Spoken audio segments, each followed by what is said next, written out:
सभी का हमारे YouTube channel think smart study परिवार में बहुत बहुत स्वागत है। दोस्तों, आप सभी स्वस्थ होंगे ऐसी मेरी विशेष ऐसी मेरी मनोकामनाएं हैं। हम संविधान सभा के बारे में चर्चाएं कर रहे थे। संविधान सभा का किस तरह से गठन होगा, कौन कौन से आयोग आए, कौन कौन सी अब तक सिफारिशें आई। तो हम 1894 से इसकी शुरुआत की थी हमने। उसके बाद महात्मा गांधी, कांग्रेस, एमएन रॉय, अगस्त प्रस्ताव, क्रिप्स मिशंस, और उसके बाद में हम आ पहुंचे थे कैबिनेट मिशन तक। कैबिनेट मिशन ने मुस्लिम लीग और कांग्रेस के बीच सुलह कराने का काफ़ी प्रयास किया। उसके लिए उन्होंने शिमला में एक कॉन्फ्रेंस की, लेकिन बात नहीं बन पाई। दोनों के बीच वैचारिक मतभेद ज़्यादा हो जाने के कारण उन दोनों के बीच किसी तरह की कोई सुलह नहीं हो पाई। परंतु ब्रिटिश सरकार पे जो यहाँ पे ब्रिटिश सरकार थी, उसके ऊपर ये दबाव था कि जून 1948 से पहले भारत को क्या करना है, स्वतंत्र करना है।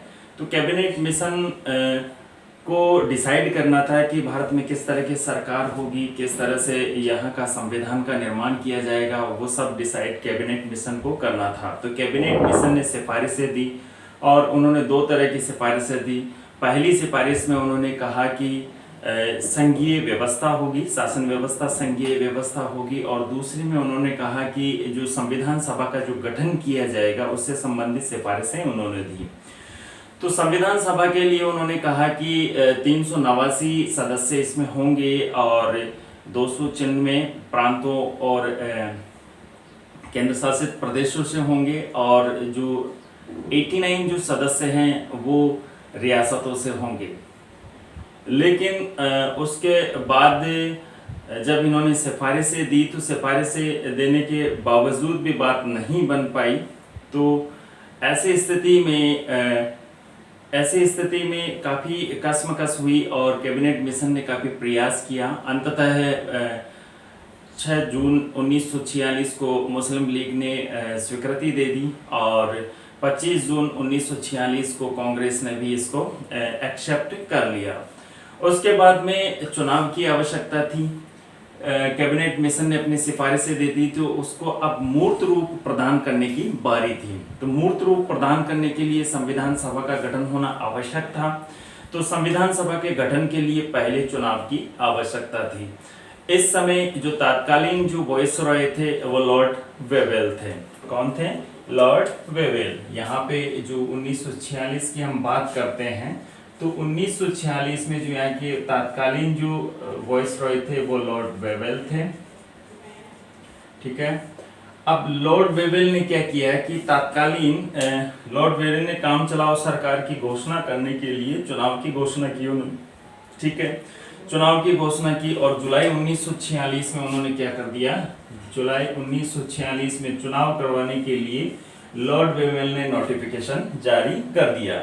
ठीक है, तो जुलाई 1946 में चुनाव हुई और चुनाव के परिणाम स्वरूप क्या हुआ, चुनाव जो होने थे वो सिर्फ 292 सीटों पे होने थे। कितने सीटों पे? 292 सीटें, क्योंकि जो प्रांतों की जो सीटें थी कैबिनेट मिशन में हम पढ़ चुके थे कि चुनाव जो होगा वो विधानसभाओं के प्रतिनिधियों के माध्यम से होगा, यानी कि प्रांतों में जो विधानसभाएं हैं उनके माध्यम से संविधान सभा का गठन किया जाएगा।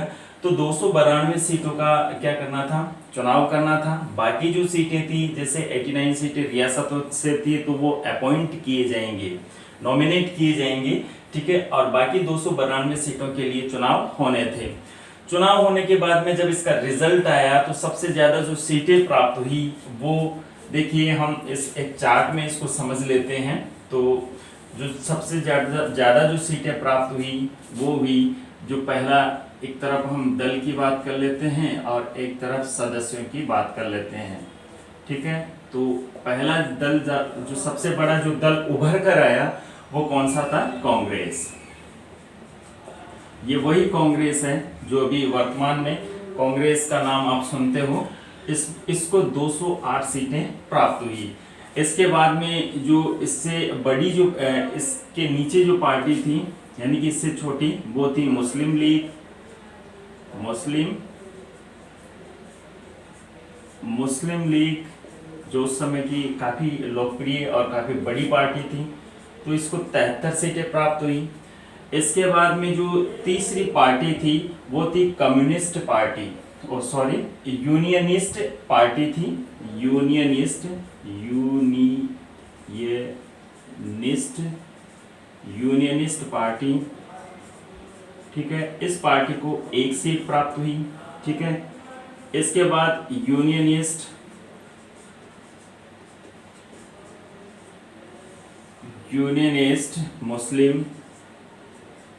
मुस्लिम पार्टी थी, यूनियनिस्ट मुस्लिम, इसको भी 1 सीट प्राप्त हुई। इसके बाद में यूनियनिस्ट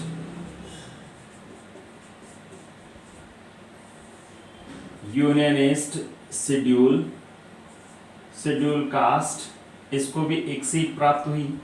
ठीक है, इसके बाद जो पार्टी थी वो कृषक प्रजा पार्टी थी, कृषक प्रजा पार्टी, और इसको भी 1 सीट प्राप्त हुई। इसके बाद अछूत जाति संघ, अछूत जाति संघ,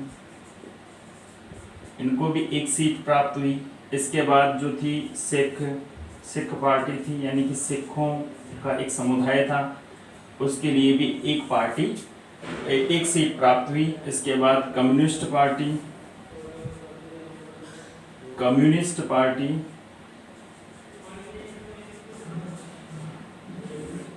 पार्टी को भी 1 प्राप्त हुई, और ये जो थे वो थे सोमनाथ लाहिड़ी। कम्युनिस्ट पार्टी से जो थे वो सोमनाथ लाहिड़ी थे, जो देश के आज़ाद होने के बाद जो पुनर्चुनाव हुए उनमें ये चुनाव हार गए थे कम्युनिस्ट पार्टी। और जो अंतिम जो डिवाइडेशन है वो है निर्दलीय पार्टियों की हम बात करते हैं, तो निर्दलीय जो सदस्य आए थे वो टोटल 8 सदस्य आए थे। इस तरह से जो टोटल सदस्य आए थे उनकी संख्या है कितने, 292 सदस्य है, यानी 208 कांग्रेस से आए, मुस्लिम लीग से 73 सदस्यों ने मुस्लिम लीग से सीटें जीती, यूनियनिस्ट पार्टी से 1, यूनियनिस्ट मुस्लिम से 1, यूनियनिस्ट शेड्यूल कास्ट से 1, कृषक प्रजा पार्टी से 1, अछूत जाति संघ से 1, सिख से 1, कम्युनिस्ट पार्टी से 1, जो सोमनाथ लाहिड़ी बाद में चुनाव हार गए थे। ये जब 1947 के बाद पुनर्चुनाव हुए थे, निर्दलीय 8 सदस्य निर्दलीय आए थे। अब साहब ये स्थिति आ गई, यहाँ से इतने सदस्य यानी कि 292 सदस्यों का क्या हो गया, चुनाव हो गया। लॉर्ड वेवेल की देखरेख में इन्होंने जुलाई 1946 में जो चुनाव करवाए थे उसमें चुनाव हो गए और 292 सदस्य चुनकर आए। अब साहब इनको क्या करना था, सरकार का गठन करना था। ठीक है, तो अंतरिम सरकार का गठन करना था। अंतरिम सरकार का गठन करने का जो मूल उद्देश्य था वो यही था कि किस तरह से भारतीयों को शासन व्यवस्था संचालित करने के लिए मोटिवेट किया जाए या उनको तैयार किया जाए। ठीक है, तो इन्होंने जो अंतरिम सरकार थी, अंतरिम सरकार का इन्होंने क्या किया, गठन किया। किसने, लॉर्ड वेवेल ने। लॉर्ड वेवेल उस समय वॉइसरॉय थे और लॉर्ड वेवेल ने वॉइसरॉय ने अंतरिम सरकार का गठन किया। तो हम बात करते हैं अंतरिम सरकार। तो अंतरिम सरकार का गठन करने के लिए लॉर्ड वेवेल ने क्या कर दिया, नोटिफिकेशन निकाल दिया। और ये जो अंतरिम सरकार जो इसका अस्तित्व रहा वो 2 सितंबर 1946 से 15 अगस्त 1947 तक रहा। ठीक है, इसके बाद देश आज़ाद हो गया था और उसके बाद में दोबारा से क्या किया गया था, दोबारा से चुनाव हुए थे और दोबारा से सरकार का गठन किया गया था। 2 सितंबर 1946 से 15 अगस्त 1947 तक क्या किया गया, अंतरिम सरकार का गठन किया गया। अब इसमें जो टोटल सदस्य थे, इसमें अंतरिम सरकार में जो टोटल सदस्य थे वो 14 सदस्य थे। इसमें से 9 कांग्रेस से और 5 मुस्लिम लीग से शामिल थे। ठीक है, अब हम बात कर लेते हैं जो अंतरिम सरकार थी जिसका अध्यक्ष कौन था। अध्यक्ष गवर्नर होता था, यानी कि वॉइसरॉय ही इसका अध्यक्ष होता था, यानी कि वॉइसरॉय की देखरेख में ही इसकी शासन व्यवस्थाएं क्या होती थी, संचालित होती थी। अब हम बात करते हैं आगे, इसमें जो 14 सदस्य थे, अध्यक्ष 14 सदस्य के बाहर था, ठीक है। अध्यक्ष वाइसरॉय इसका अध्यक्ष होता था, और अंतरिम सरकार में जो शामिल करने वाले जो सदस्य थे वो 14 सदस्य थे। उनमें से 9 कांग्रेस से थे और 5 क्या थे, मुस्लिम लीग से थे। हालांकि स्टार्टिंग में 12 सदस्य ही थे, उसके बाद में 3 सदस्य और मुस्लिम लीग से शामिल हुए थे।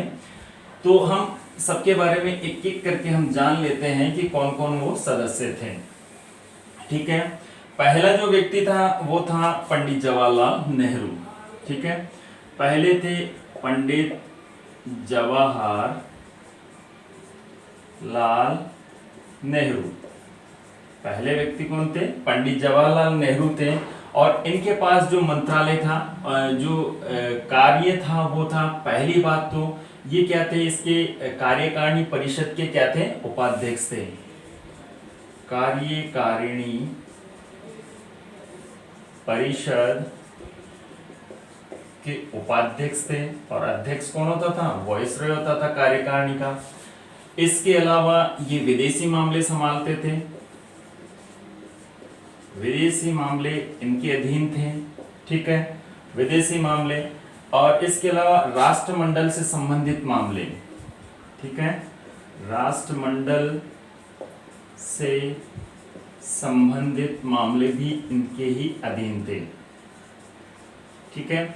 अक्सर ये पूछे नहीं जाते हैं, लेकिन कभी कभार एग्जाम्स में ये सम्मिलित करने के लिए पूछ लिए जाते हैं, तो ध्यान रखिएगा। दूसरा व्यक्ति जो था इसमें शामिल वो था सरदार वल्लभ भाई पटेल। सरदार वल्लभ भाई पटेल थे। और इनके पास जो था वो था, पहला गृह मंत्रालय था, यानी कि गृह मंत्रालय इनके पास था, और सूचना एवं प्रसारण मंत्रालय भी इसके, सूचना एवं प्रसारण मंत्रालय, सूचना एवं प्रसारण मंत्रालय, ठीक है, सूचना एवं प्रसारण मंत्रालय इनके पास था। तीसरे व्यक्ति जो थे वो बलदेव थे। कौन थे, बलदेव सिंह। और बलदेव सिंह के पास जो था वो रक्षा मंत्रालय था, रक्षा का जो भार था वो किसके पास था, बलदेव सिंह के पास था। चौथे जो व्यक्ति थे वो डॉक्टर जॉन थे, डॉक्टर जॉन चौथे व्यक्ति थे। और इनके पास जो मंत्रालय था वो था उद्योग एवं आपूर्ति, इनके पास उद्योग एवं आपूर्ति था, उद्योग एवं आपूर्ति मंत्रालय इनके पास था, ठीक है। इसके बाद जो पांचवा व्यक्ति था वो था सी राजगोपालाचार्य, सी राजगोपालाचार्य।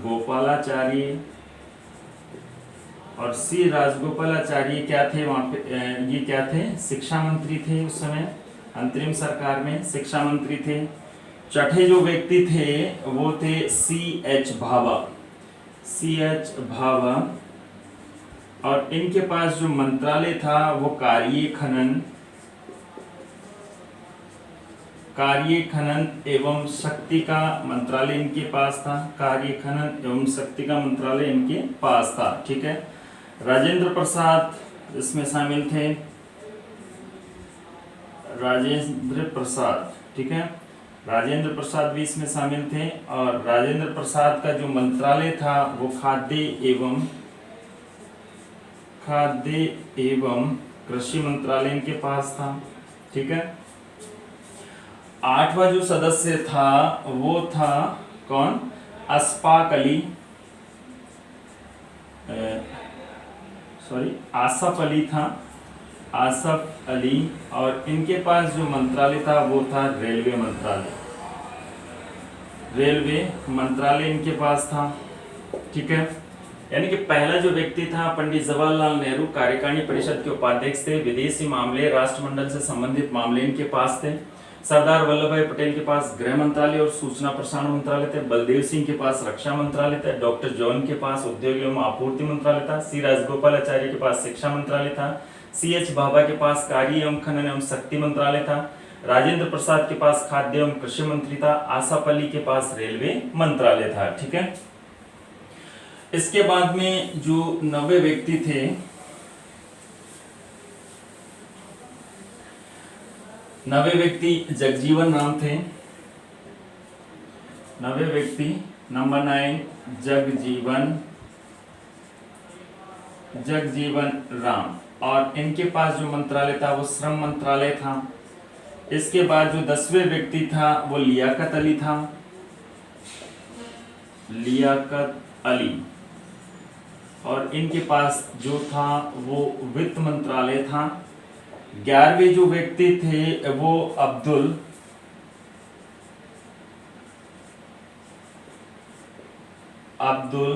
रब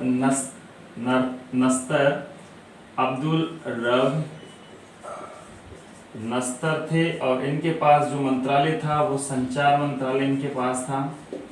ठीक है, 12वें जो व्यक्ति थे टीटी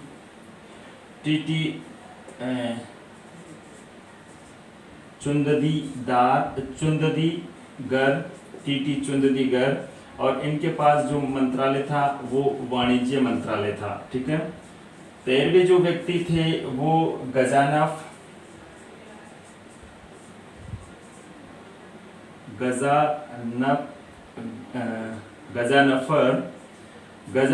अली खान थे, और इनके पास जो मंत्रालय था वो स्वास्थ्य मंत्रालय इनके पास था। और जोगेंद्र नाथ मंडल,